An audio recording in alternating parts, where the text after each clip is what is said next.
Good morning class 10th।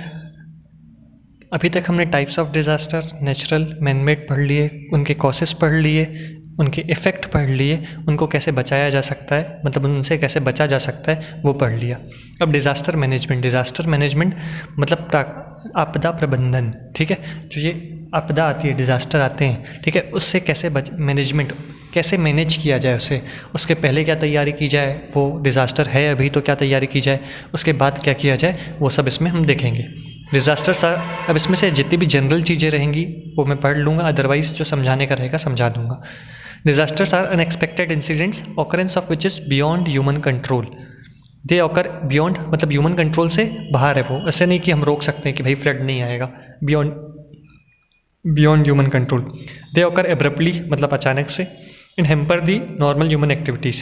To meet the challenges of such disaster, much more needs to be done that the minimum emergency services provided. Disasters are not only the result of natural phenomena, but they are closely related with human activities also.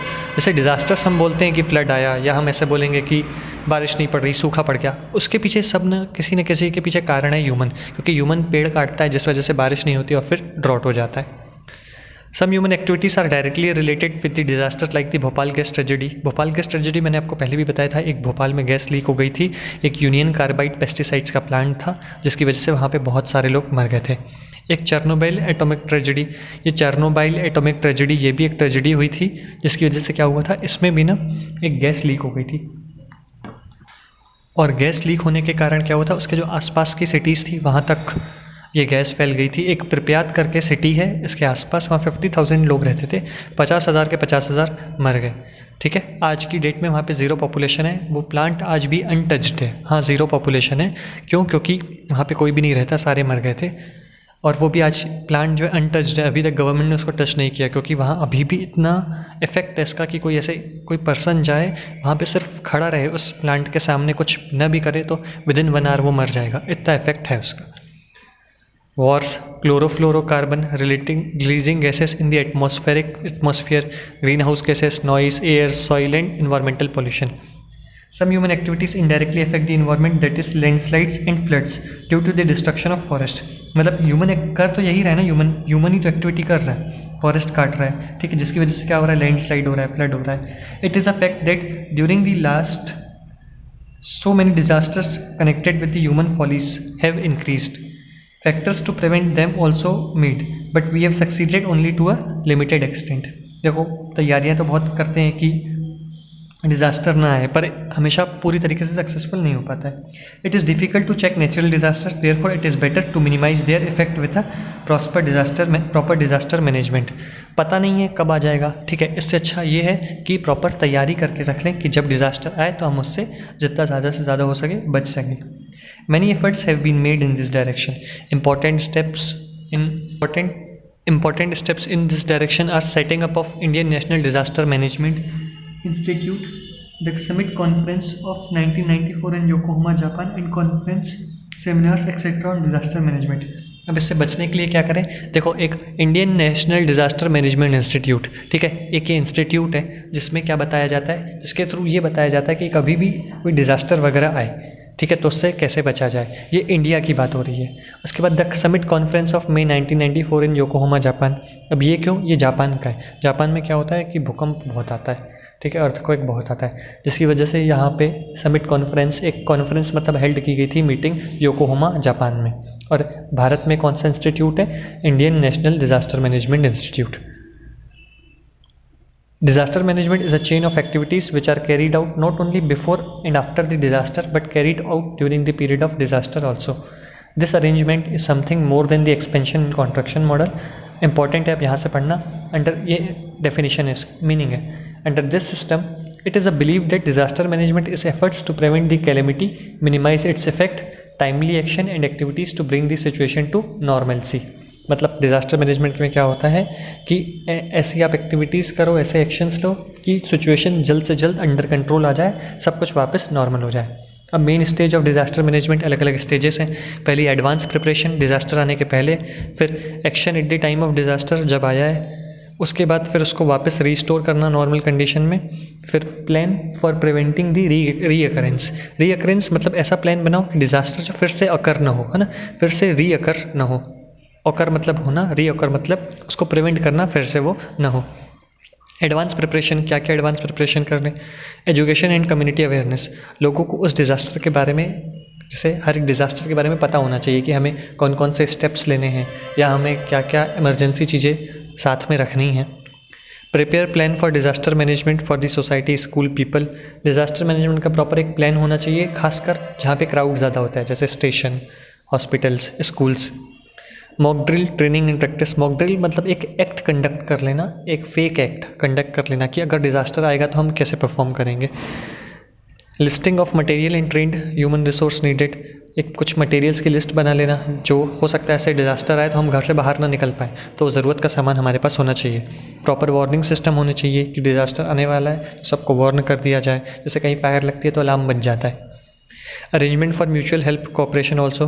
Arrangement for mutual help, अगर disaster आया तो आप अपने पड़ोसी की मदद कर सकते हो, ऐसा ऑप्शन होना चाहिए। ऐसा नहीं कि डिज़ास्टर आया तो आप अपना गेट तक नहीं खोल पा रहे, आपके पास ऐसी फैसिलिटीज़ होनी चाहिए कि आप पड़ोसी के घर में अगर कोई दिक्कत है तो आप उसकी मदद करो, वो आपकी मदद कर सके, मतलब म्यूचुअली कोऑपरेट कर सके डिज़ास्टर के टाइम, ऐसी अरेंजमेंट्स होने चाहिए। Identification of vulnerable group. Vulnerable group मतलब वो ग्रुप जो कमज़ोर है, पुअर है, जो बेसिक एम्यूनिटीज़ को एक्सेस नहीं कर सकता। जैसे बहुत सारे लोग पुअर हैं तो क्या होता है, फ्लड वगैरह आता है तो उनके घर वगैरह बह जाते हैं, ठीक है, या उनको बहुत नुकसान होता है, लोग मर जाते हैं। क्यों? क्योंकि बेचारों के पास इतनी पावर ही नहीं थी, न मनी टर्म्स में, न मसल पावर, जिसकी वजह से क्या कि वो वहाँ से बच सके। Relief and action at the time of disaster, जब डिज़ास्टर आया है तो क्या करें। To implement the disaster management plan, जो ऊपर प्लान बनाया है उसको इम्प्लीमेंट करो। To set up community kitchens. Community kitchens क्या होता है, वो किचन जहाँ पे सस्ते में या डिज़ास्टर के टाइम में फ्री ऑफ कॉस्ट खाना मिले। अब कम्युनिटी किचन बनाना, जैसे फ्लड आ गया, ठीक है, या अर्थक्वेक आ गया, लोगों का नुकसान हो गया, अब लोग घर में जाके खाना बना नहीं सकते क्योंकि घर नहीं है, तो उनको उस किचन के थ्रू वहाँ पे खाना बनेगा और सबको प्रोवाइड किया जाएगा फ्री ऑफ कॉस्ट। और फिर डिज़ास्टर आया तो उस दौरान ये बता रहे हैं क्या करना है। To collect resources. To collect resources it means जितनी अब काम की चीज़ है वो आप कलेक्ट कर लो, ठीक है। जैसे डिज़ास्टर आया है तो अगर डिज़ास्टर में आपका जो भी नुकसान हुआ है तो वो सारी काम की चीज़ें आप कलेक्ट कर लो। To warn people on the basis of latest position. Latest position मतलब रिसेंट पोजीशन, जो अभी एकदम लेटेस्ट पोजीशन है वो लोगों को बताई जाए ताकि लोग उस हिसाब से एक्ट कर सकें। To arrange the proper camp, toilets etcetera. Arrange temporary living accommodation. Temporary living, अभी तो घर वगैरह टूट जाते हैं डिज़ास्टर में, तो कुछ एकोमोडेशन रहने के लिए एक टेम्प्रेरी अड्डा ढूंढ लो या एरिया जहाँ पे रह सके। To trace affected people and send rescue team to save them. जिन लोगों को डिज़ास्टर से नुकसान पहुँचा है तो उनको पहचानना, उनका पता लगाना और रेस्क्यू टीम को भेजकर उनकी मदद करना।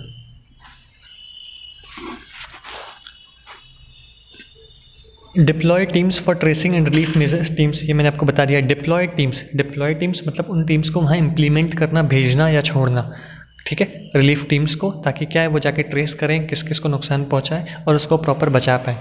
To restore normalcy and rehabilitation, normal condition तक पहुँचने के लिए क्या क्या करना पड़ेगा। To give information to the community regarding health and proactive measures, कि डिज़ास्टर हो गया, ठीक है, उसके बाद कैसे मेजर्स लें कि वापस हम जल्द से जल्द रिकवर कर जाएँ। Programmes for those whose kith and kin and relatives are missing. Kith and kin क्या होता है कि मतलब सगे संबंधी खो गए, रिश्तेदार खो गए, ठीक है, तो उनको ऐसा बताया जाए कि अगर डिज़ास्टर होता है वापस, अगर आपके रिश्तेदार मिसिंग है तो आप कैसे उन तक एक्सेस कर सकते हो। आपको गवर्नमेंट को इन्फॉर्म करना है कि पुलिस को इन्फॉर्म करना है। Restore essential services, communication system and roads and put them in order again. To provide temporary shelters, to collect reusable material, providing financial assistance, ये एकदम जनरल पॉइंट है। To find avenues of employment, अब disaster के दौरान क्या होता है कि खो देते हैं लोग, जैसे एम्प्लॉयमेंट खो देते हैं, ठीक है, रोज़गार नहीं है, तो गवर्नमेंट को ऐसे अलग ऑप्शंस बनाने चाहिए कि अगर किसी का रोज़गार चला गया है तो उसके लिए रोज़गार के ऑप्शंस प्रोवाइड करना। Construction of building again. फिर plan for prevention and reduction of effective after effects of disaster. Plan for prevention and reduction of after effects of disaster मतलब डिज़ास्टर आ गया, उससे जो इफेक्ट हुआ उसको एकदम रोकना कि वो उसका इफेक्ट लोगों तक ना पहुँचे या एकदम जितना हो सके कम पहुँचे। क्या करना। Prepare plan for land use, to prevent people from settling in risky areas. अब क्या हो, समझो डिज़ास्टर आया तो एक बार सीख मिल गई, तो जो जो रिस्की एरियाज हैं वहाँ पे लोग सेटल ना हो। अब ऐसी बिल्डिंग्स सेट हों कि जो अर्थक्वेक प्रूफ बिल्डिंग रहें, मतलब उनमें जो लोहा यूज़ किया जाए, सीमेंट यूज़ किया जाए अच्छी क्वालिटी का, और ज़्यादा नीचे तक खोदा जाए। To find out ways and means to minimise the effect of the disaster before their occurrence, और कम्युनिटी अवेयरनेस एंड एजुकेशन, लोगों को प्रॉपर एजुकेट करें। Thank you, this lecture is over.